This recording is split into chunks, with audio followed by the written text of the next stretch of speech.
నిరీక్షణ prayer house మరియు centre సంఘముల తరపున ప్రభువు పేరిట మీ అందరికీ నా శుభములు. ఈ దినపు దేవుని మాట 2 పేతురు పత్రిక 1వ అధ్యాయం 11వ వచనం. నిత్య రాజ్యంలో ప్రవేశం మీకు సమృద్ధిగా అనుగ్రహింపబడెను.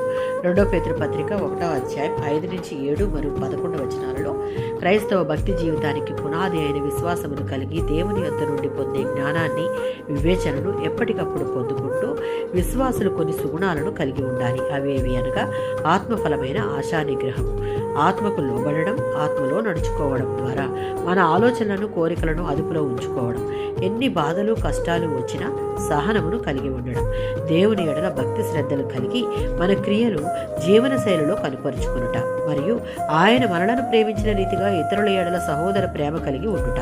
ఈ సుగుణాలను ఆసక్తితో, ఆతృతతో సమకూర్చుకున్న విశ్వాసులకు క్రీస్తు రాజ మర్యాదలతో పరలోకంలోనికి ఆహ్వానిస్తాడు.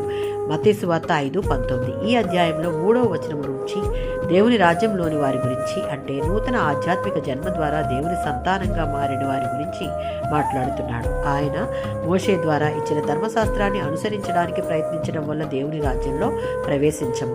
ఈ ఆజ్ఞలను ఇతరులకు నేర్పేవారు దేవుని రాజ్యంలో అత్యల్పులుగా లెక్కలోనికి వస్తారు. కానీ ఈ ఆజ్ఞలను పాటిస్తూ వాటిని ఉపదేశించేవారు దేవుని రాజ్యంలో గనులుగా ఎంచబడతారు.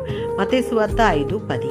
నీతి నిమిత్తం దేవుని వాక్యానుసారంగా జీవించే వారికందరికీ తాత్కాలిక శ్రమలు తప్పవు. అయినప్పటికీ విశ్వాస జీవితానికి దేవుడు కోరుకున్న నీతి, న్యాయం, సత్యం, పవిత్రతలను పాటిస్తూ సత్ప్రవర్తన కలిగి జీవిస్తారు. కనుక చెడుగుతో నిండినటువంటి లోకంతో రాజీ పడలేరు. ఈ క్రమంలో వారు హేళన, అవమానం, నష్టం, నిందలు ఎదురైనా దేవుని చిత్తాన్ని జరిగించేవారుగా ఉంటారు. 2 తిమోతి 3:12లో ఉన్నట్లుగా క్రీస్తు యేసునందు సద్భక్తితో బ్రతుకు ఉద్దేశించిన వారు హింస పొందుతురు. అయినా నీతి న్యాయములను అనుసరించి విశ్వాసాన్ని పౌలు వలె కాపాడుకొనగలిగే వారిదే నిత్యరాజ్యమని వాక్యం సెలవిస్తుంది. ప్రకటన 22:12.